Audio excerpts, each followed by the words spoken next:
way up, we're going to bite a kneecap off, and then it's going to take 2 more shots to knock us down. And on the way up, we're going to take your other kneecap. Before long, we're going to be the last one standing. And welcome back to the latest and greatest episode of the CFB Podcast. My name is Jayton May. You can find me on Twitter at jmay56. Joined, as always, by my co-host, Quentin Crisco. You can find him on Twitter at Butkus and joined by a very special guest today to talk some DFS and prop bets and everything of that liking. We have Jordan Vanek. How are we doing tonight, boys? Doing good. Yeah, Jordan, thanks for jumping on the show with us. And like Jay said, we're talking daily fantasy and we're talking prop bets here tonight. So, Jordan, first things first, can you tell everyone a little bit about your background, where they can find your work, anything you want to highlight before we jump into everything? Yeah, no, appreciate it. Appreciate you guys having me here. For starters, background, it started at University of Central Florida. I got into recruiting for University of Central Florida under Josh Heupel. Had the opportunity to work with Jeff Levy and kind of get the scouting side of football. And during that time, I realized I didn't want to be a scout. I realized quickly the grind into that was a little difficult, and I found some success into DFS. When I was 18, hit on a $2 lineup to win 4K and got hooked ever since. And throughout these past few years, it's just been refining my process, learning football at a deeper level and trying to blend the real side of football with what we see in DFS, what we see in the prop market, and find my edge of like, oh, this is the highlight or matchup for this type of player. And last year I had a lot of success with it. Florida kind of legalized the sports book, so I was able to dive into some of these props. The lines weren't always great, but I hit on a few alternate lines of chasing players against the Tampa Bay Buccaneers secondary, which Brandon Ayuk and CJ Stroud. Actually, I I took Drake London all overs with Desmond Ridder all overs in passing, which was a very, very fun week for a wild ride. So I have a question if we just want to start it out. I didn't really prepare any. I'm just gonna kind of fire off the cuff, kind of based off what I hear. So whenever you're looking at lines, do you trust the number more than you trust, quote unquote, the value? Because you said you don't always get the best odds. Whenever you're looking, do you just say like a winner's a winner? I'm gonna take it. I don't care if I'm laying the juice at minus 160, minus 210, something like that. I'm going to take the winner. And if you're building a parlay, build it from there. Or if it's, say the number's 4.5 and you like it at 5 and you're really confident at 5, would you rather, instead of laying minus 160, 170, something like that, like a plus 110 on adding an extra number? Yeah, so that's where I feel like that's where I always lose.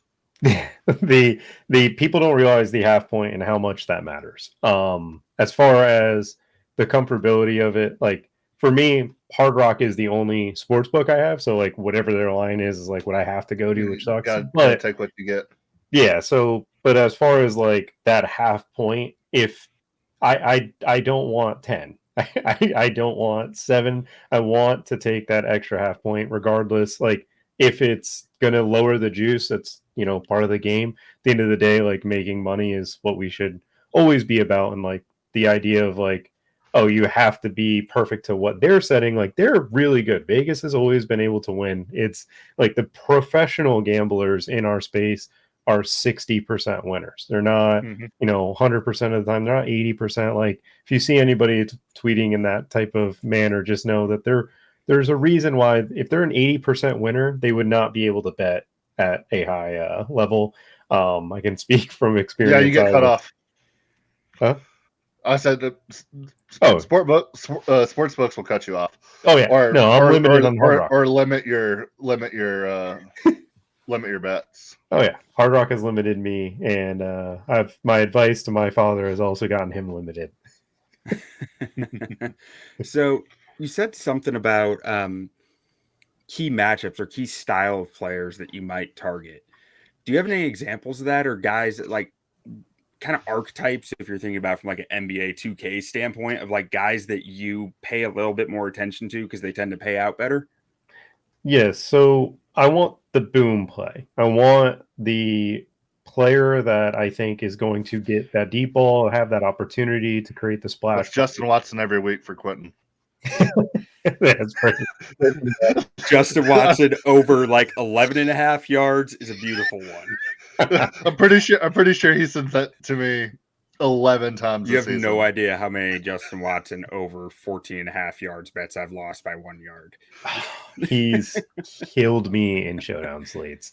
I can always imagine the play that he had against the Raiders. But what I'm always looking for is like, I go back and watch the big plays against each team that I would want to attack.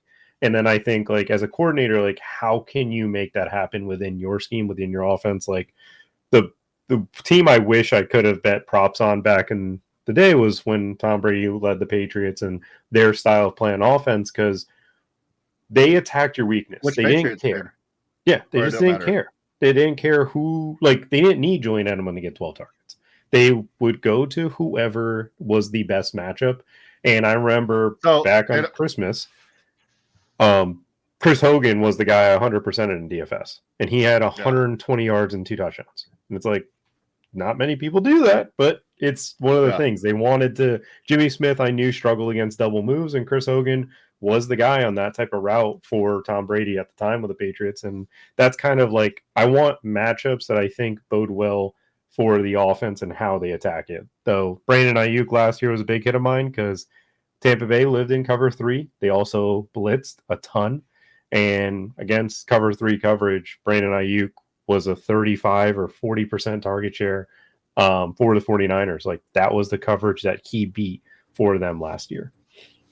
So when you're talking about that, like the coordinators or the teams or coaches that attack matchups, are there any guys that jump out in your mind in the NFL right now that are more heavily geared towards that, like the Patriots were back in that time? Coordinator-wise, it's tough right now because that was Tom Brady. There's not many quarterbacks that live into that at the moment. It's one of those things like maybe we'll be able to get there, but like as far as receivers and specific matchups, like you want Jerry Jeudy against man coverage. Like when a team is going to play man coverage, I expect Jeudy to be able to have one of those spike weeks where we all buy in again, and then he plays a team that lives in zone, and it's just kind of a nightmare. Like for me, it's been the top receivers and chasing those. Do you also trust Deshaun Watson throwing into man coverage? That's the other thing. I can't get. I will say I wasn't on Amari Cooper. I just gotta get a Deshaun Watson shot in when I can. Oh no, that's fair. Deshaun Watson. I bought into Amari Cooper last year, and I can say that I was so happy when Joe Flacco took over. Yeah, Amari Cooper. As a Cowboys fan, I'll love that man forever. That's fair. But so when you're looking at, say it's, Tuesday morning or maybe it's Monday morning, I'm not sure when you might go through it for college or NFL or what, but when you're sitting down starting your process for the week of trying to find props, can you just kind of like walk us through what that looks like for you?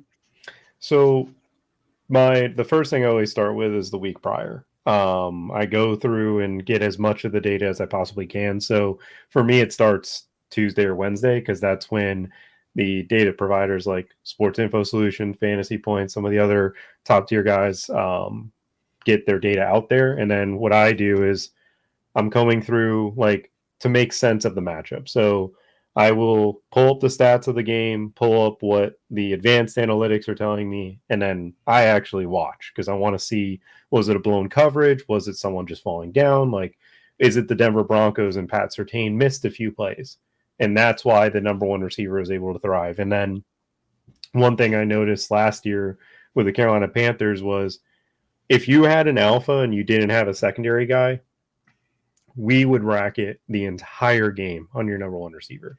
So I tried to stay away from number one guys against the Carolina Panthers because it just resulted in them being double teamed the entire game. And it was impossible to, like, for whatever reason it was, like we were able to limit some of these ones. But then when you saw the Carolina Panthers play the Green Bay Packers or some of these Shanahan style schemes that they don't have just one weapon. They were able to really take advantage of our defense. Jordan Love, I think, had a really good day against us with Josh Jacobs. Actually ended up being a big game in general. But once I get make sense of the week before, I look to the week ahead and what is that matchup that I see? Like Tampa Bay's defense last year was the defense I attacked. And I attacked for weeks and it just kept working. I can say there's things that I miss, like Amari Cooper against the Broncos, Amari Cooper against the Texans. That game I did not think that was happening. Yeah. I rewatched it and they just had a perfect game plan for Amari Cooper in that one. The one thing I did pick up on was Nico Collins, and not Nico Collins. The way that the Browns defend teams, they would trust their best corner in following people when they get motioned. And the Texans weren't ready for that the first time around. The second time around, Nico Collins had one of the biggest playoff games because he was put in motion majority of the game, and they had no way of defending him in that one. So you mentioned the data sources, like you said, Sports Info Solutions and a few others. Before you had access to that, did you do much with data for it, and kind of what sources did you use? So before that, it was strictly me watching. I would just take notes, go through as many games as I possibly could. NFL.com, the old All 22 where you could search things up, I would always be constantly doing. Now they've obviously upgraded it, so they're going to be a really good source for people if you want to dive into it. And I mean, not everybody enjoys rotations. Yeah, a really good source. We'll see. But people don't always want to watch it. Great app, fantastic app. Some people are saying the best app. Yeah. We're not a sponsored show at this point. But it's there's so much that goes into it for me personally. I'll probably spend 20 to 30 hours a week truly trying to understand the game. 2 years ago I had the benefit of the doubt. I'd be living down in South Florida, my friends being season ticket holders. I was able to go to the Dolphins practice. So I have I was in on the Dolphins with Tua, Tyreek Hill, Jalen Waddle the moment I watched their practice. That Ravens game team had some athletes, they would be good, right? It's their offense is just it's so unbelievable to watch, man. There's route concepts that Mike McDaniel hasn't been able to showcase yet that I want to see. And the previous that this year, I can't wait for is Jonnu. I know everybody's kind of getting on the idea of seeing it in the first two of preseason game, but I think Jonnu Smith might get goal line carries. I don't know where his role dies. He's perfect for this, and he's going to be a guy that gets paid a lot of money this offseason after a year with Mike McDaniel. What about the rookie there, Jalen Wright? I don't know if he can get on the field for a little while. It's one of those guys are going to get banged up. They're the way that they're fast they are, they're going to. Yeah, so assuming let's not assume injury. Yeah. You don't think Jalen Wright sees much action if Achane and Mostert stay healthy? No, I don't think there's a real reason. You don't think he can get on the field just based on? Because I think he's good enough to where he might start stealing carries regardless, and then history tells us one of them's going to get hurt. Yeah. But you think he only sees significant carries if there's an injury? So if you look at the end of last season, when they started playing in, big football games, no longer blowing teams out, even Achane didn't see the field as much. And it wasn't because he was hurt. It was just the young rookie. For me, if Jalen Wright proves that he's really good in pass pro or something that I haven't seen from him yet, I expect him to get on the field. But so far in preseason, he showed me he's a good player that can make the big play for Miami. And I don't think Miami needs that. They're desperately looking for a big play guy. I think Malik Washington will see more reps early on than Jalen Wright. Okay. Good to know. Malik Washington, that's a name to watch. I love him. I wanted the out and up that he runs. Like, I don't expect him to be the wide receiver 3. I think River Craycraft and Odell and Berrios will handle that role. But when Jalen Waddle and Tyreek come off the field, because they only play like 60% of the snaps. Like, that's the other thing that Mike McDaniel's unlocked is like, I don't need my best player on the field all the time. I can be productive with one of them off, one of them on. Like, and Malik Washington, I think, bodes well to run those motions and to be that player. Is he Tyreek Hill and Jalen Waddle? No.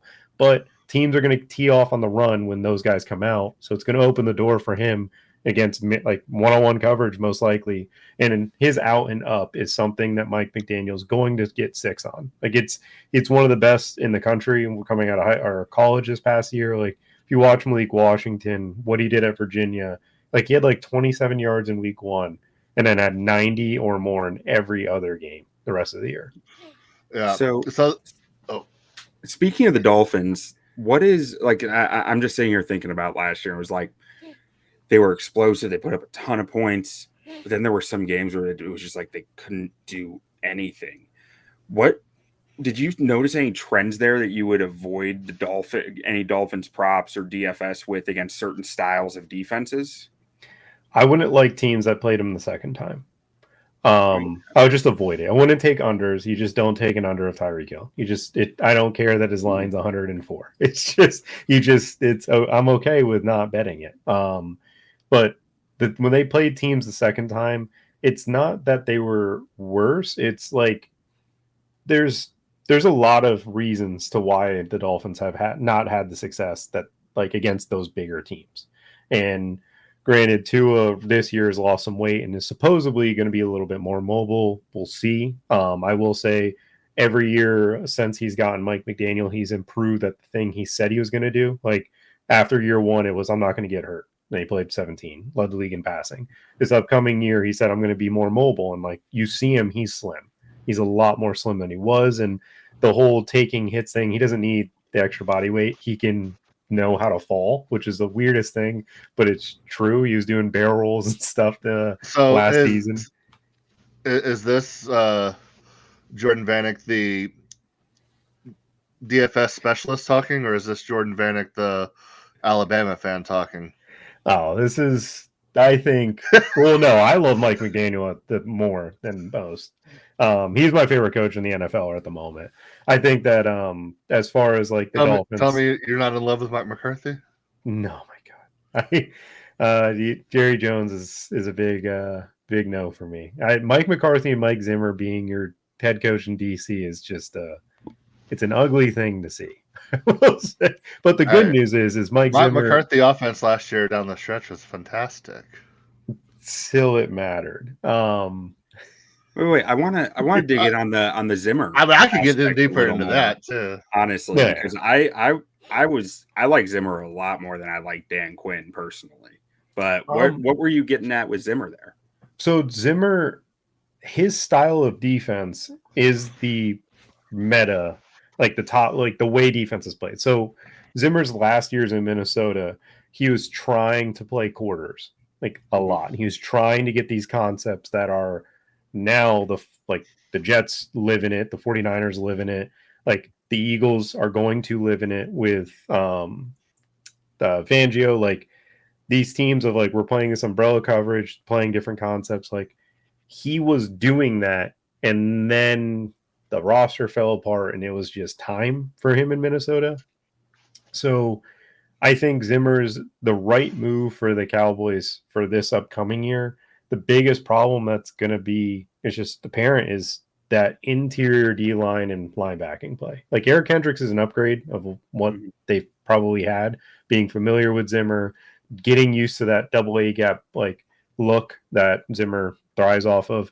Demarion Overshone is a guy that I love. I wanted to get him for Wink Martindale actually when he was at the Giants, like a few other teams. He's looking good. He's wearing number 13, which is weird. But he's looking good. He's a freakazoid in terms of just his speed and blitzes. I don't know. Really disappointing that he missed last year. But How do you feel about that Cowboys? And I'm not a Cowboys fan at all, so this is very unbiased. He's the biggest Cowboys fan. I was a big Mozzie Smith fan, and I have a real grudge with Dan Quinn for what he did to Mozzie. But knowing that Mozzie Smith is back up to 320, 325, does that make you feel any better about the D-line, or is it a wait and see, or were you never a Mozzie believer to begin with? It's a wait and see. I don't personally pretend to know interior D-line play at the high level. I watch when I'm like, wow, that guy's getting moved with ease. And I watched that a lot with the Cowboys the last year. It really they've been light on the D-line or interior. Yeah, sure. Linebacker too. You guys put Chris Bell at your weak side linebacker, and he's like 200 pounds. That was Dan Quinn. Yeah, no, it makes sense. He wanted the smaller bodies. I mean, Dan Quinn was all about turnovers. He didn't care about how many yards he gave up, and it became a detriment down the stretch. Yeah, it became a detriment when he played Shanahan. Like the Shanahan teams killed you guys. Like the people like. If you guys would have played the Rams in the playoffs, it would have been bad too. Like those two Rams have adapted. It's a blend of like Kyle Shanahan and stuff, but McVay and the O-line that he has now is just playing bully ball.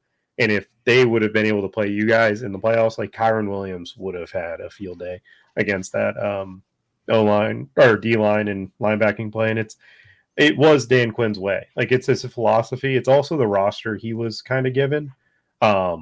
He's one thing about Dan Quinn I will say is he did adapt. He wasn't someone stuck in his ways of like, this is who I am as a defensive coordinator. Like every defense I get is going to be the Legion of Boom. It was what is the best possible defense he could throw out there with the talent he had. And I mean, obviously it killed you guys in the end when teams just got hot against you, but for the most part, he did turn it around from Mike Nolan. So would I be right to write down in my would I be correct to write down in my notes here when the Washington Football Commanders are going up against a Kyle Shanahan branch offense? Yeah. That is a good day to look at props, to look at DFS for that offense. That was my next question. Oh yeah. No, that's a matchup that Dan Quinn doesn't beat them.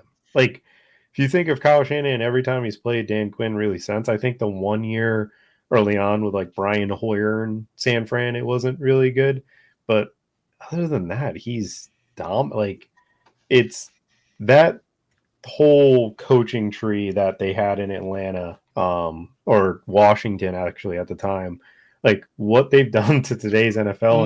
More Atlanta than what they were. I mean, they were all GAs or not GAs, but like low assistants in Washington, all there. But I think the Atlanta is really when they hit their stride. But yeah, they were technically all together in Washington, which is hilarious. It was probably also the fact that like Kyle Shanahan got a year with the guy who helped make the Legion of Boom. And cover 3 was the defense at the time. Like everybody, when anything becomes great, everybody wants to emulate it. Right now, everybody's trying to emulate like what Fangio did in Chicago when bringing in quarters there, which became the new age, and then watching what quarters does to Patrick Mahomes. Prime time or prime Khalil Mack in that situation. Oh yeah, no, you need great players. You always. From the Fangio stuff, evolved into some of the Mike McDonald stuff. And then you see, I feel like a third of the league hired a Mike McDonald guy this offseason. So, I mean, I definitely see what you're talking about there. Now, when talking about the Shanahan offense, that got my brain going with something that I always struggle with in props is when to target rush plus receiving yards versus just rushing yards. Or, I mean, I feel like a lot of the guys outside Debo, you don't look at many receivers who you're talking rush plus receiving. But with running backs, can you give me a explain like I'm 5 of when to think about rush plus receiving versus just rushing? Well, for me, with McCaffrey, you got to include just receiving as well in this metric. Like, so the way I look at it is what coverage would I expect them to run? And then I go into the mindset of like, what has other teams found success doing? So like, I think it was Seattle last year, Bobby Wagner and some of the interior linebacking play they had. Like they just couldn't cover running backs. Like it's just one of those things that I think maybe it was 2 years ago.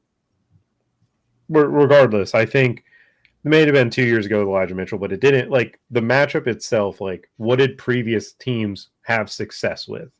And then I look at the Kyle Shanahan and I'm like, how does he emulate that success? So if you're seeing a team get beat horizontally, to me, like that tells me Debo, because of those jet sweeps, those style of like just getting the ball quickly out in space. Like, not that you can't do that with McCaffrey. It's just something I've seen Debo Samuel do. I think it was 2 years ago. I got the advantage on the Rams because Michael Hokick or something was playing as their edge. Oh my! And they God. played like the Raiders on a Sunday night, and the Raiders, Matt Collins on jet sweeps were killing them. I'm like, if Matt Collins is killing you on jet sweeps, any team that has speed is doing this. It happened against the Lions too. Yeah, I couldn't take my eyes off Michael Hoek because it was like, why don't they change something?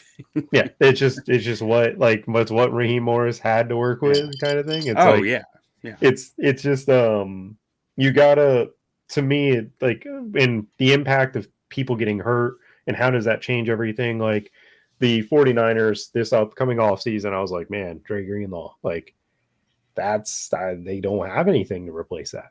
And then they just got in their lap Devondre Campbell, which is perfect replacement for Greenlaw because you're getting someone that Fred Warner doesn't have to be the coverage guy as much. You let Fred Warner roam a little bit more. And those two in coverage are going to be probably one of the best linebacking duos in the NFL.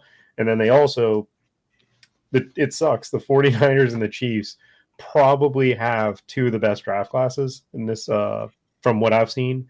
Ronaldo Green from FSU, that's starting. He's going to start for the 49ers. He's unbelievable. And to pair him with Travarius Ward is amazing. Like, I can't, like, there are certain things that I kind of like adapt into. The other big thing I would say in the prop market that happens is they lack the change of DC.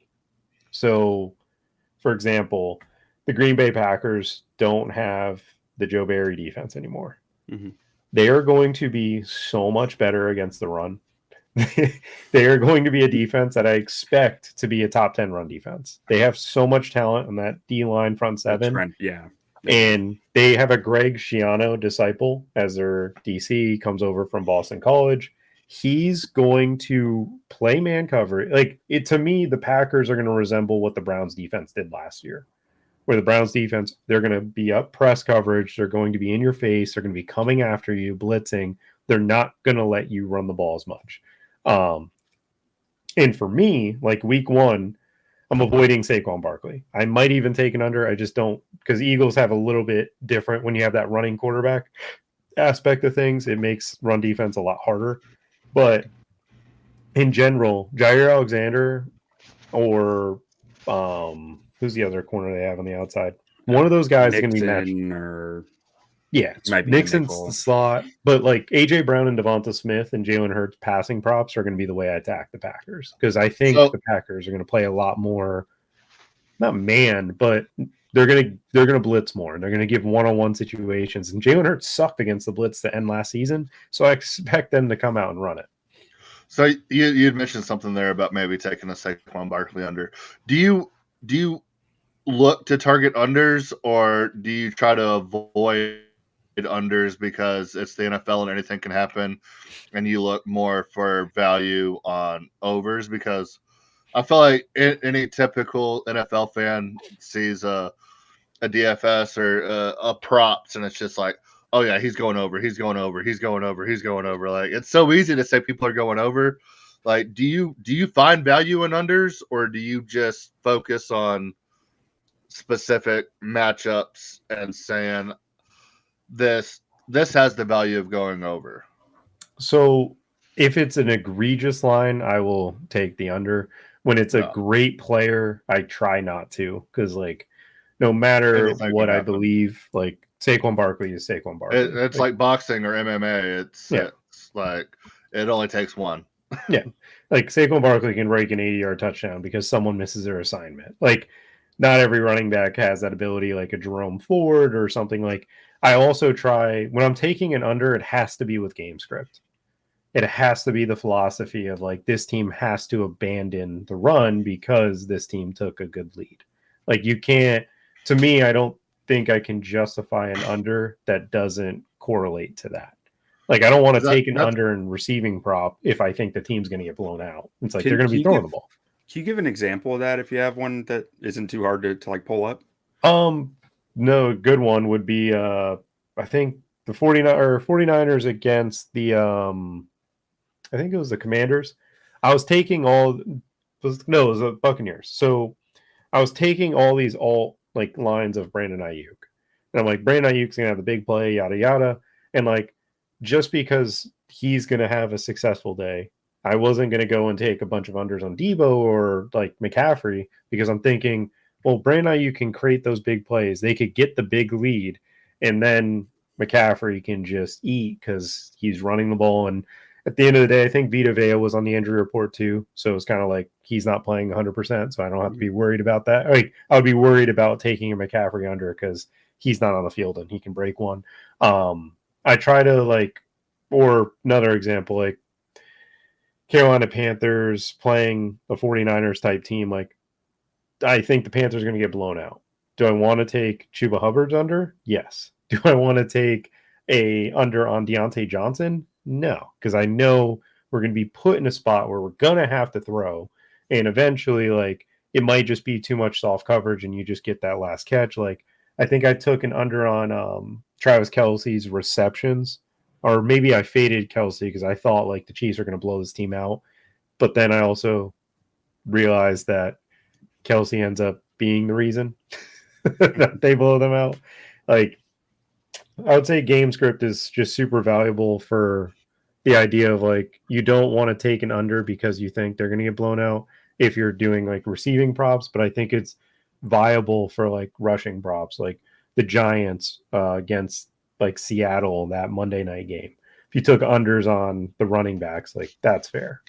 Now, do you ever take overs for the team that you think is going to be blown out on passing or receiving yards?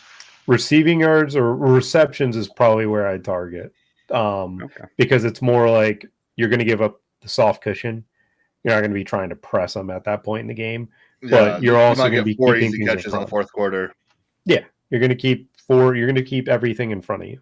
I would also not do it for like the Raiders and Devontae Adams because I think Devontae Adams, they're getting blown out in the fourth quarter, is like, I'm going to go sit down. You guys go have your day. I'm not dealing with this. He's got Gardner Minshew slinging him the rock now. He's about to have 140. Oh, man. You see that hype video yesterday? Oh, I love MVP coming in. Yeah, I love Gardner Minshew. I think Devontae Adams will get traded by midseason. Yeah. They're already made off. They need a receiver. So I hope Carolina would be nice, but he's not going to come here. I think I think Carolina would have to be in the mix for them to trade.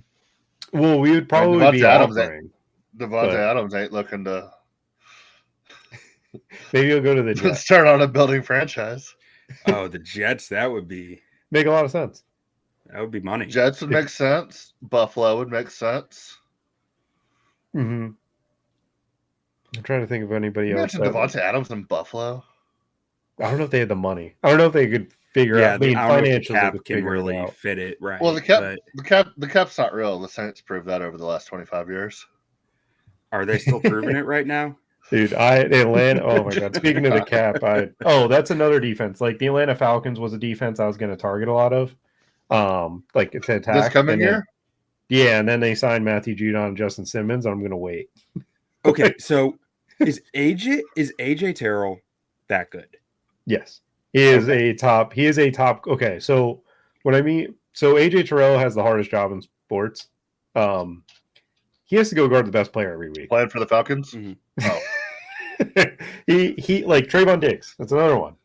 He has one of the toughest jobs. You got to go guard the best player, and everybody posts those highlights of Trayvon Diggs getting beat a ton, and it's like, so with AJ Terrell in particular, I remember thinking he would cover like Chris Godwin. He wouldn't shadow one player. He would just cover whatever side of the field. So I played a lot of Mike Evans in the run back with my Desmond Ridder, Drake London stack. weirdly enough, they performed really. I think Desmond Ridder was the highest scoring quarterback that week, which was hilarious. And the reason I lost was because Mike Evans. He got shut down by AJ Terrell. But it's like some guys have just Jamar Chase, for example, kills him. Like it was in college, that national championship game, he killed him then. He continues to kill him. Like when he's faced them in the NFL, like there's certain receivers that just for whatever reason give the other opposing DB a lot of problems. AJ Terrell just has to guard the best one every week, so it's a difficult challenge for a lot of these guys. So with Mike Evans, who are the guys that you would attack Mike Evans when he's going up against? Like, what is the archetype of that player who Mike Evans succeeds against? If J.C. Horn is out for the Carolina Panthers, whoever we have out there. But no, the person I attack for Mike Evans is teams that run a lot of cover 3, teams that struggle against the run, because it sets up play action. Yeah, so it sounds like play action, down the field type stuff. And the cover 3, like basically in cover 3 coverage, for those unaware, your boundary corners are just the people who guard deep. So for Mike Evans, he knows on the outside, he's got 1-on-1. You don't have safety help. It's just you versus the corner in front of you. And he's done it for a decade now. So, but it's one of those things for him. Like he is a guy that I want cover 3 because Baker will give him chances. If they're a team that plays a lot of quarters coverage, it's options where I'd want to go to Godwin. Godwin to me is one of the guys this year I fully expect to return to what he was, because last year he was just miscast by Dave Canales, because Dave Canales was trying to run more 12 and get 13. Yeah, and get that run game going as best as he freaking could, and it just was not going.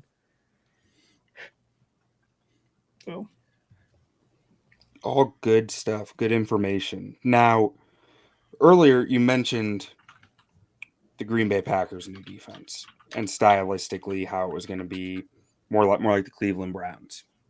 Mm-hmm. If putting your Chicago Bears hat on, and you got Keenan Allen, you got Rome Odunze, you got DeAndre Swift coming in there, DJ Moore, and Cole Kmet.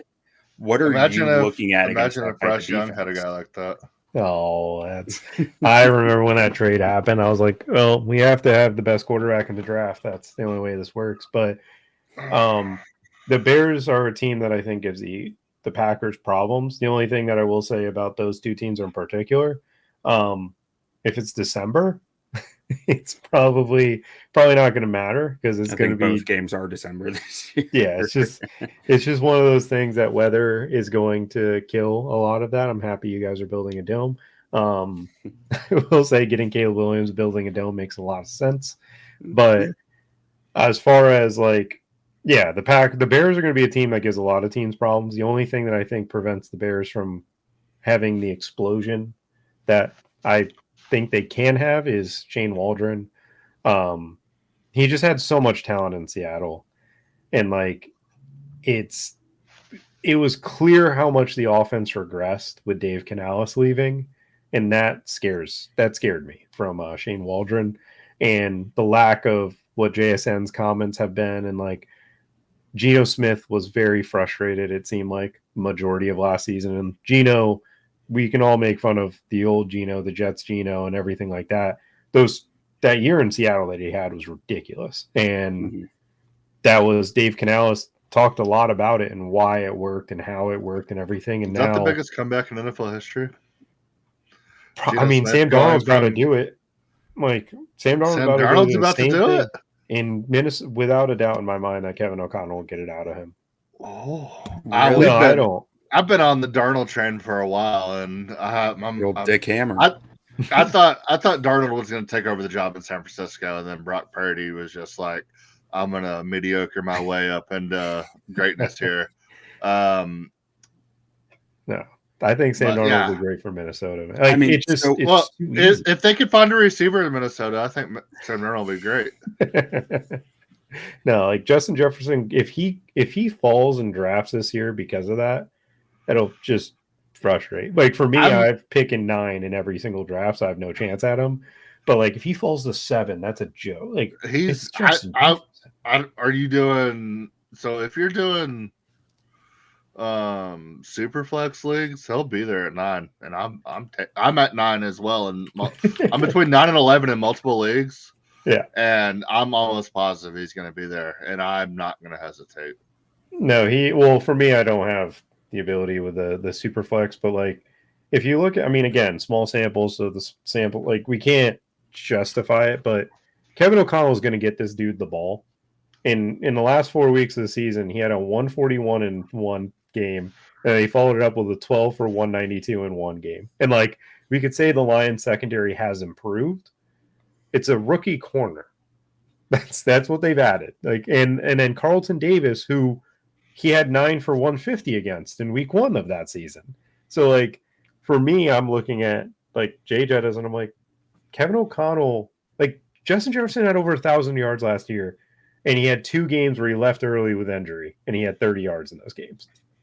So in like 8 games, he had 1,000 yards.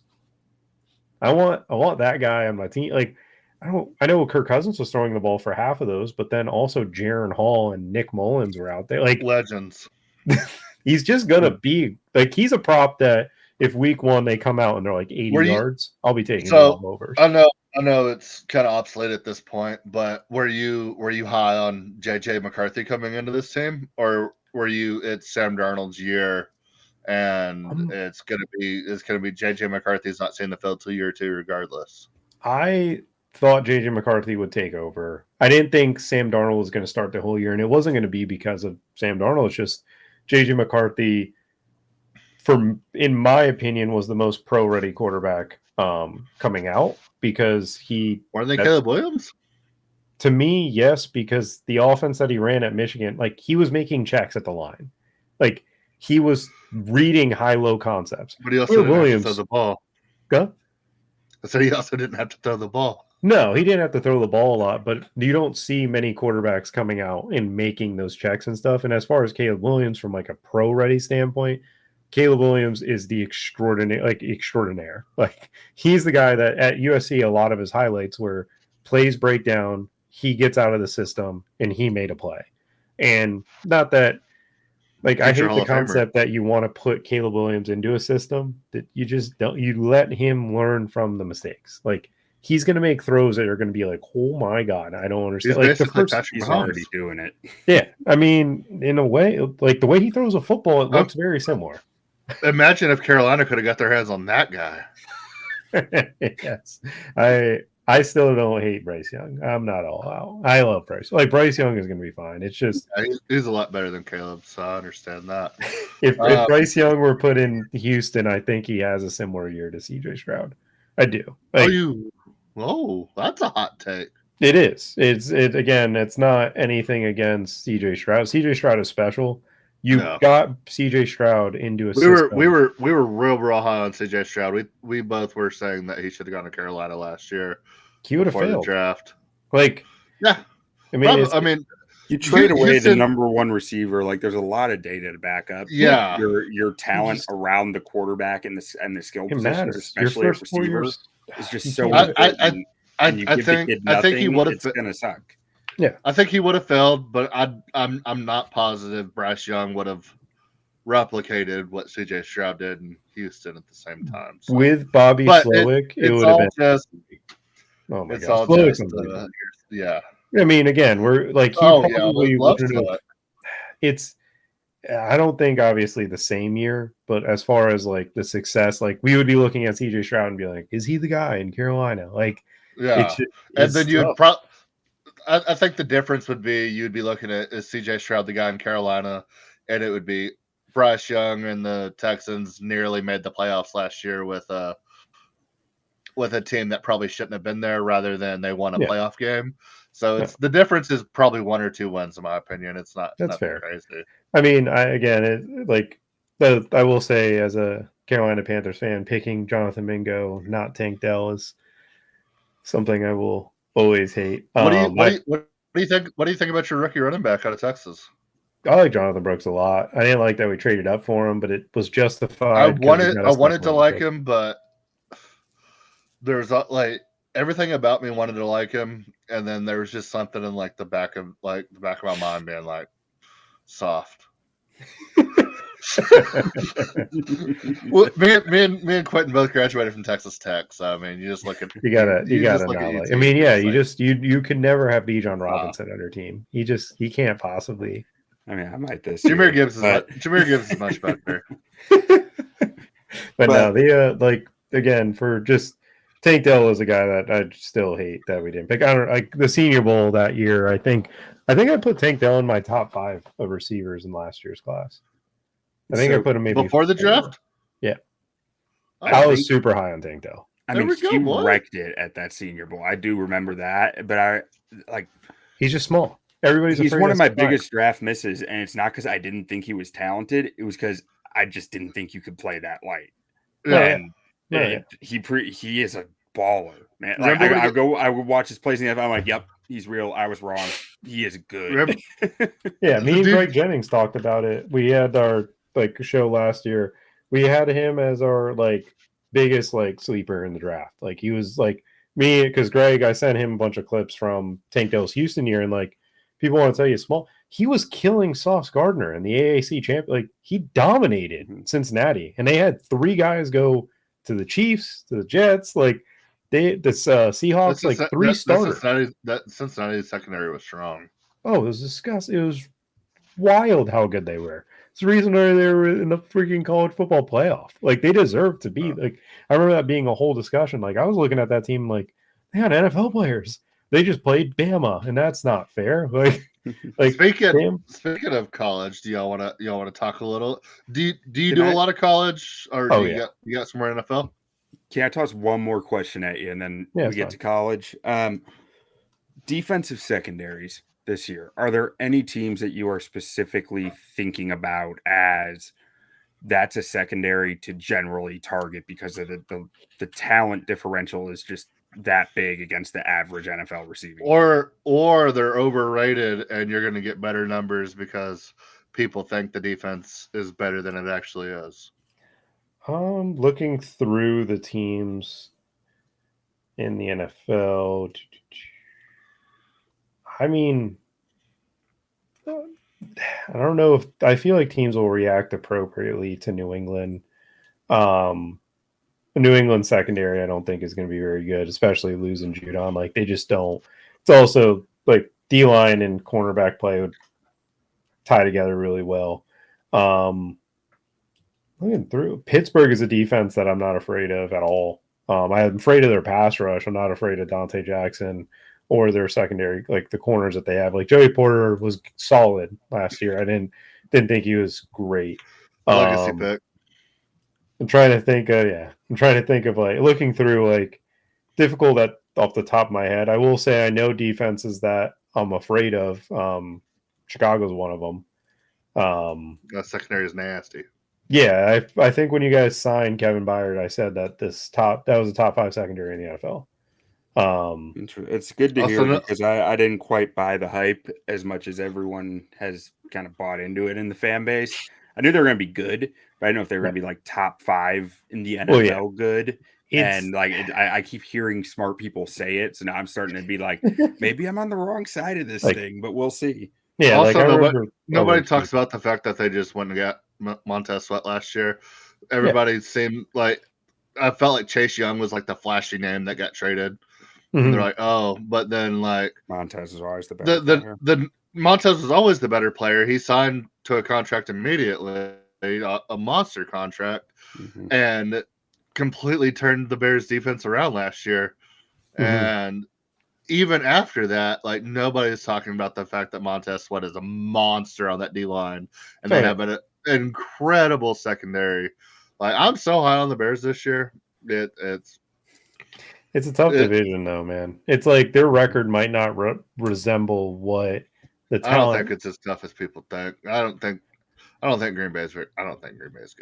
I think for me, Green Bay's the defensive coordinator change they made is going to put so much more pressure on teams. The only thing The that team- scares me about Green Bay is that LaFleur might be the best coach in the division. I don't know. No, that division's got. Well, I will say I think Chicago's got the worst coaches in the division. I mean, I don't like Eberflus that much. I wouldn't. I mean, so I actually like Eberflus as far as being a defensive head coach, but when you're putting it up against Matt LaFleur and Kevin O'Connell and Dan Campbell, like, yeah, he's probably fourth. Dan Campbell's not an X's and O's guys, but he's been able to retain his coordinators for 5 years, which is unheard of. Like, that's just something. And he gets the most out of people, I feel like. No, he just motivated. And then Matt LaFleur being able to make the correct change to DC, and then the O'Connell and Flores combo is sick. Mhm. Like, what Flores did defensively with the talent they had. Like, the Vikings are definitely less, like, they're not as talented as the Bears right now. But what he was able to do with that Least defense talented is team in the division by ridiculous. far, I think. Yeah. Well, Yeah, Not it's I think, mostly but on the they just defensive are. side. Yeah, I think it's but, unfortunate the it- injuries and stuff they've suffered, but yeah, that's defensive side of the ball. Like, their corners are just. I mean, they got Gilmore, which helps, but ugh. Does it though? Gilmore I mean, got destroyed down the stretch. Yeah, People are going after him. Yeah, I mean, he's Yeah, I mean, no, I mean, that yeah, LaFleur obviously gonna has happen. no 32. fear. Yeah, it's gonna happen. No, I it's mean, it's gonna happen. It's just I think Yeah. early on in the year he'll be fine. Yeah, It just like it just age is gonna get like, and also the guys he was being asked to cover, like down the stretch, you guys just had like him versus Jalen Waddle and Tyreek Hill is not fun. Mhm. Yeah. Yeah, but yeah, let's get to some college now, and I'll let Jay go ahead with it because you probably are much more well versed in this than I am. Yeah, so I mean, we're going into college football season first. Like, so I may be ignorant to this, but I always try to find college individual player lines, and rarely are they available. Yeah. For most games. So how do you just approach spreads and totals in college games, or do you look at futures like Heisman's, Blitnikoff's, award winners, stuff like that, or do you? Because it seems like you invest a lot in the college game, but as far as like players, How do stuff you like that, even- player props, like, so How do you- what do you attack in college? DFS. Yeah. It's DFS is the main point. DFS And is where do you go to do that? DraftKings. DraftKings, okay. Is where it's at. The contest get like my biggest hit in gambling, my like in history was with college football. It was I think it was like somewhere in October of like the first year of COVID. That their COVID season, I should say. I was able to turn $90 worth of entries into 68K. That's when I had Not a bad weekend. That's when it just, and then I went on a streak where if Trevor, I had 2 holding penalties that prevented me from another like 50 to 60K the next 2 weeks. Holding penalties. Because I got way more invested in, for me, like it's the biggest edge in DFS. Like everybody knows the NFL to a T. For example, like I've watched probably 3 hours of Montana State because this week 0, they're on the slate. They are 10-point favorites against an FBS team. And when I watch their offense, their run game is ridiculous. I think they're going to have a field day against New Mexico. That quarterback that they have is so fast and it doesn't make sense. You see him and you're like, oh, this is like they're in a spread. Like they are 4 to 5 wide. And then they'll motion someone and it's a read option where they have blockers pulling, and like the offense is incredible. So for me, I think there's just such a big edge in college football DFS, and I like to try to find it. Like Texas A&M, for example, they ran man coverage at probably the highest rate of any defense last year in the country. And Ole Miss, when they played them, I played probably 20 to 30 lineups of Trey Harris, the receiver over there, because Trey Harris had a 47% target share against man. And Trey Harris went for like 215 yards, and he was 3% owned in the contest. So like you find significant edges and you can exploit it So too. it's just about getting in there and finding matchups. Like so many games and everything. So is there anything you do for DFS for college to kind of narrow down what you're looking at, or do you just have to have your thumb on the pulse of all 168 teams playing every weekend? So the good news is for DraftKings, what they do is they break the slate. So it's just the 12 and 3 p.m. games, and they only pick like 12 to 14 games. So like I So can you know what you're shop looking that. at Yeah. early in the week. Yeah. So So when does DraftKings usually drop what games are going to be available and everything like that? I think they usually try to do it on Sunday night. So you got about A week. roughly a week. Not even 6 days. Well, I didn't know. So they don't include like Thursday games, Friday games. Oh, they do. They'll do other slates for those. But they're all blocked together, correct? Yeah. So like Friday will be just the Friday night games. Okay. Like, and also I will say, like, I play So satellite. anything that you're looking at, it's going to be in that vacuum. Yeah. So if you want to do DFS for college football on a Maction night or a Thursday night or something like that, you're only looking at the 2 or 3 games maybe that are being played at that time. Yeah, that's usually how they break it down. So it's not. No, I've never looked at DFS for college football. It's so much fun. The contest actually will be really lucrative next week because I think they're going to base the contest size on the fact that NCAA came back. So I think people are more knowledgeable about football because they actually know these guys' names.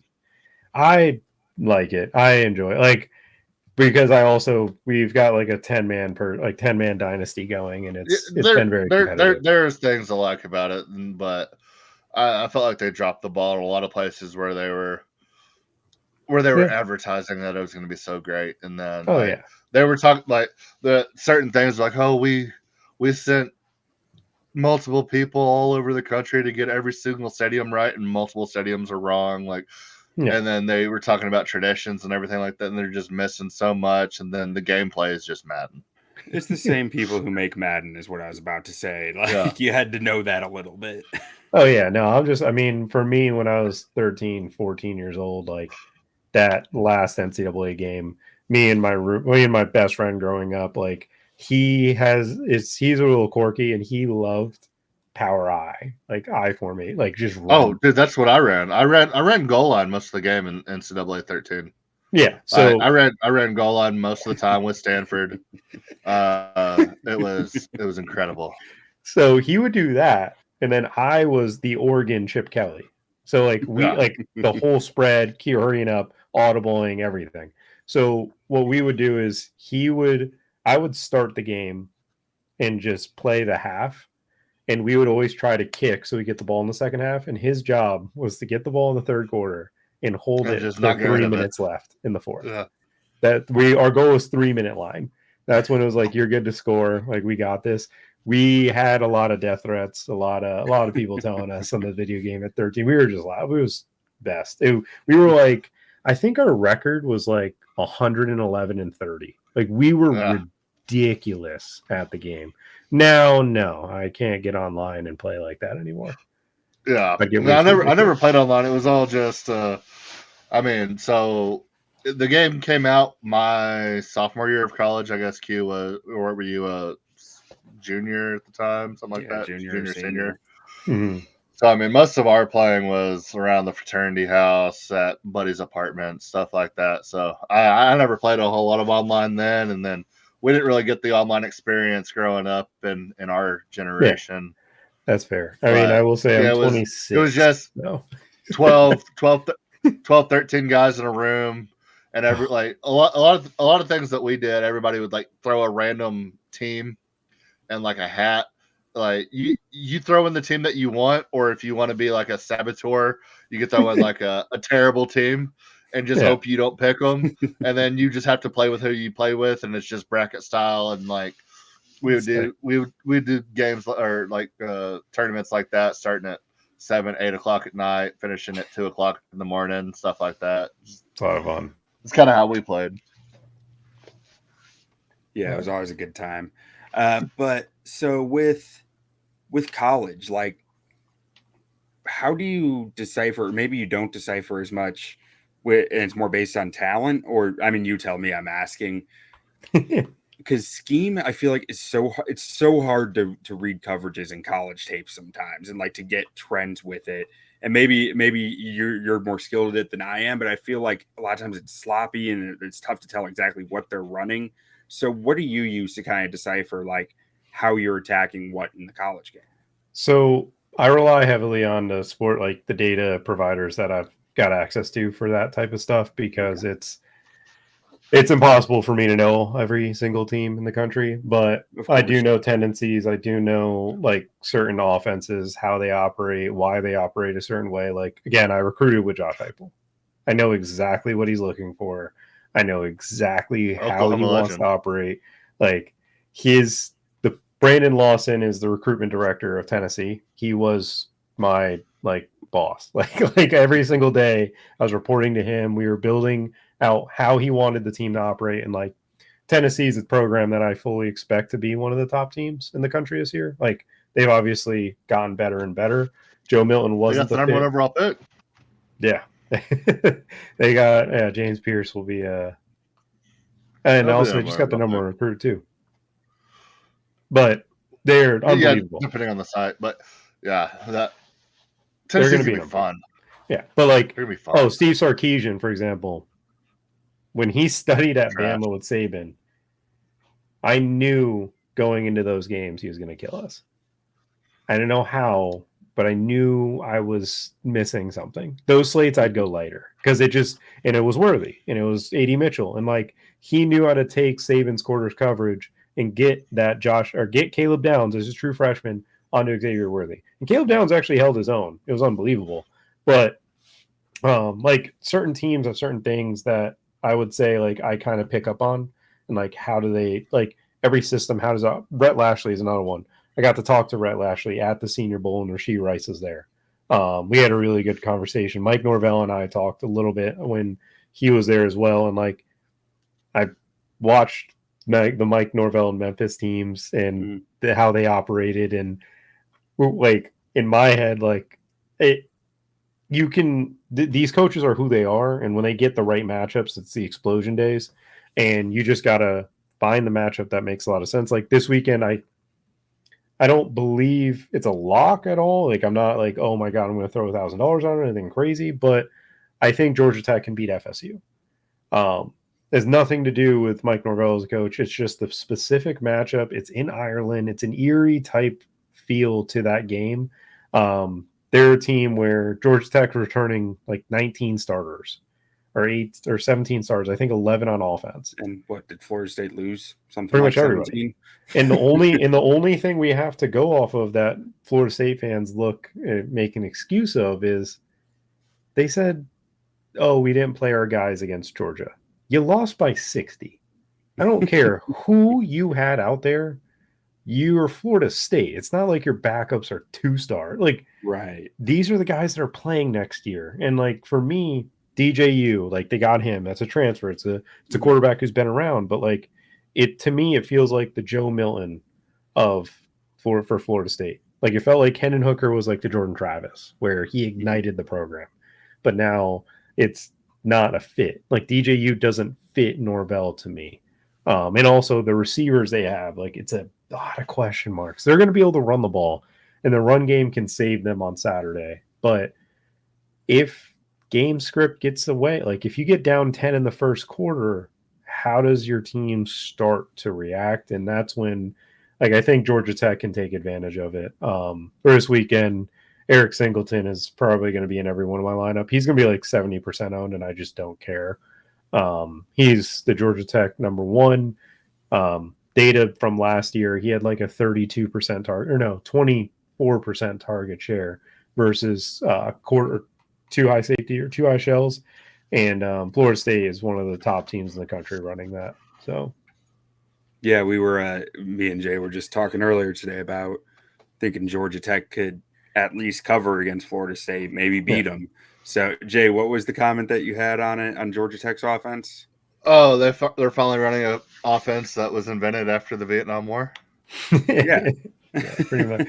I will say No, sorry, the I had line to moved. step out for a second, but No, you're fine. The line moved on that game, which was upsetting for me because I wish I would have put more on it. But wait, Matt, so I missed it. Are you on Georgia Tech or are you on? no, I think Georgia Tech can win. Like I think they can outright beat Florida Oh, State this weekend. I'm with you. It's Florida. I Yeah, just don't I'm with trust you. DJU. Like if they stop the Yeah, run, they'll win the game. that's my biggest thing. DJU, and I think Georgia Tech is a talented football team.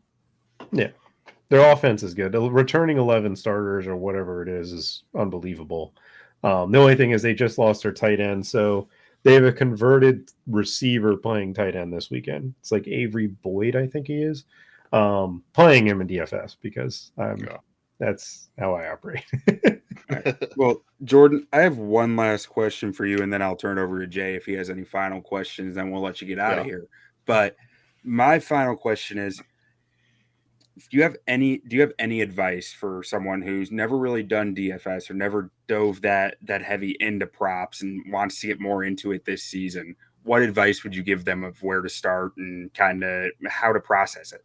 So the internet is full of everybody's like information, and the first thing you gotta do is decide who you want to be.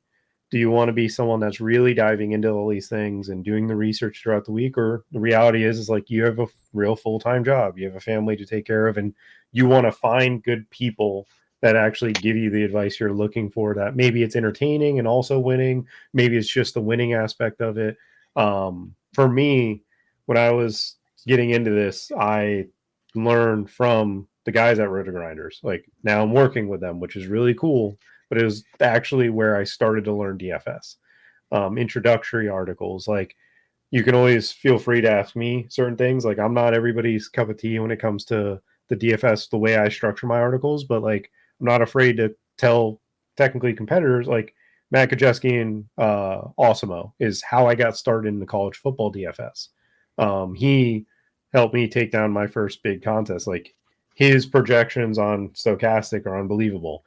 I've been able to be on the back end for RotoGrinders, and we've discussed a lot of things about how our stuff works. And like, I really like our projections, establish the run with Fear My Turtle and PSU fans. Like they're legends in the college football DFS space. Like you got to find people that are truly going to back with it, help you learn.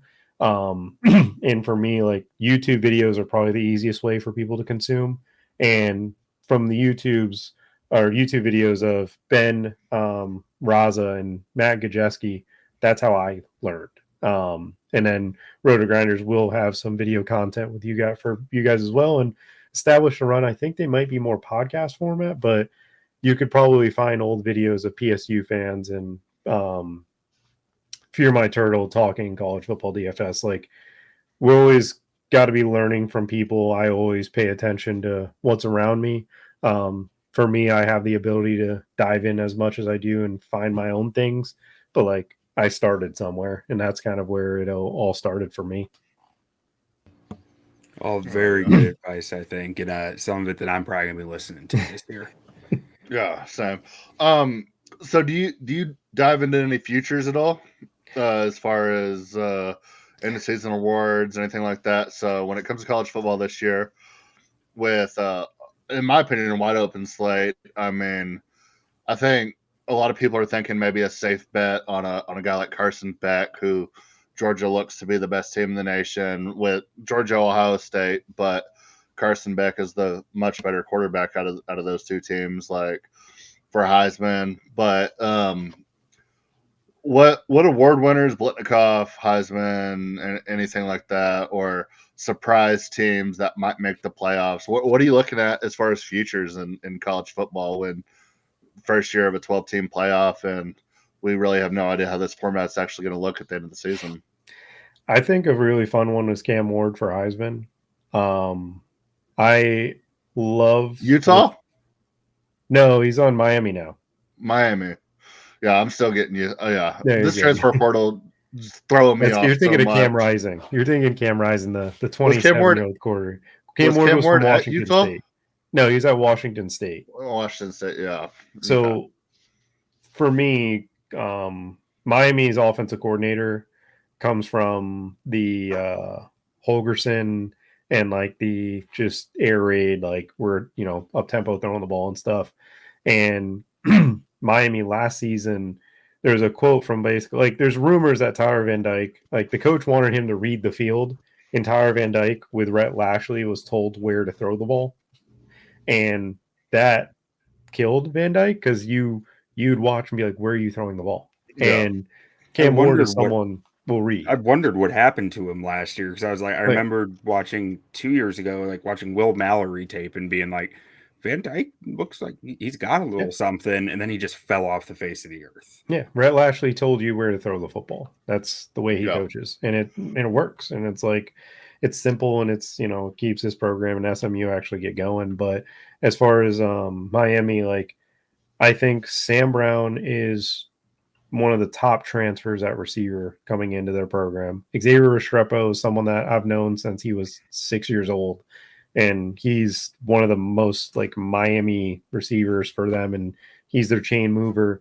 And then Jacoby George is down the field and everything they want. Like, so we like Miami this year.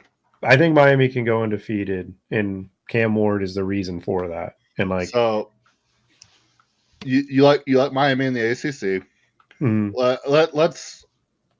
Do you like any of the outside teams in the Big Ten or the SEC? I mean, we're talking Georgia, Ole Miss, Texas, the top teams in the SEC, and I'm probably forgetting somebody that's going to be mad at me. Tennessee's up there, obviously. Yeah. And then in the Big Ten, Penn State, Ohio State, Oregon kind of seem to be consensus 3. Is that kind of what you're thinking there? I mean, yeah, if I had to say, like, you know, Big Ten, Ohio State, I think is going to run away with that conference because they're just so freaking talented. Yeah, and I mean, I think Ohio State's they're just unbelievable. Yeah, I mean, if Ryan Day can't get it done this year to at least no, he has to win it. I don't like if he can't win it this year, there's an issue. Because like as much as I love Georgia, and Georgia has one of the best teams in the program, this guy is a first-round pick at every single level of football. Like, not quarterback, but outside of quarterback. But running back, receiver. But anyways, I mean, the Big 12 is a lot of fun. That was my next question. I was gonna say, like, we kind of know what's going on in every conference, and you like Miami in the ACC, which is kind of the other wild card. A lot of people like Florida State. Clemson's obviously still kind of Clemson. I mean, you still got Dabo there, refusing to use the transfer portal and praising the Jesus and all that. But I mean, the rest of the ACC is you kind of know what you're getting there. But I like that. A lot of people are high on Miami. I might jump on that wagon with you, but in the Big 12, I think the Big 12 is the most wide open because, I mean, we look at a lot of people just want to throw Utah out there. They think Iowa State, Oklahoma State. I'm looking at teams like Texas Tech. I'm looking at teams like Baylor. I'm looking at teams even like Arizona, who's I feel like getting a lot of disrespect after losing their head coach to Washington. It could be anybody. No, that conference is going to be like whoever. It's a war of attrition type thing there. If Oklahoma State stays healthy, like the new Pac-12. Yeah, no, it is. It is perfect. That's the perfect way to describe it. Like every team is just solid. Like nobody's elite. We're just very good football. Like because for me, there's only 3 elite. Gundy always finds a way to blow it. And historically, it was Texas, it was Oklahoma, and it was always like, oh, big brother type situation, better players. But there was multiple times where he was the better team and he blew it against those guys. So it's like, yeah, I would say, I mean, obviously Utah's the favorite. Oh, another team in the ACC that I think is extremely slept on is NC State. I love NC State this year. I don't like NC State to win the ACC, but I like them to sneak into the playoff in that like 11 spot. They're one of the teams like Grayson McCall, Casey Concepcion. Casey Concepcion is a receiver. Is Grayson McCall gonna go pretty high in the draft? You think, or you think he's late? He's not. He's just a college guy. He's NFL wise, it's very difficult with that last season he had. It's the offensive system that he had was making it very easy. But as far as, again, the Big 12, UCF, I think, deserves to be talked about in that regard because Gus Malzahn. Oh, yeah, you're in there with us now. Yeah, he's a sneaky little guy, man. He bought himself a national championship. He'll always have Cam Newton. Yep.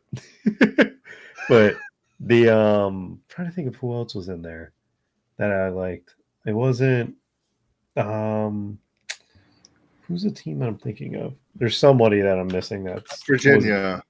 A lot of people like West Virginia.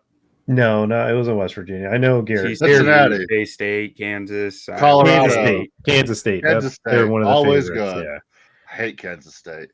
Yeah, Avery Johnson, I think, is really good, and I also like Jace Brown a lot. The point guard? Huh? Yeah. No, they Kansas State with JC Brown will be the guy too. Also, Dylan Edwards has been making a lot of noise, which is really weird, but yeah. So is Ollie over there at Oklahoma State? Is he overrated or is he good? Overrated to an extent, but I agree. I think it's very good. Yeah, you need a good offensive line, and he has a great one, so it's unfair. It's unfair to take away from him. No, I'm not trying to take anything away from Ollie Gordon. Yeah.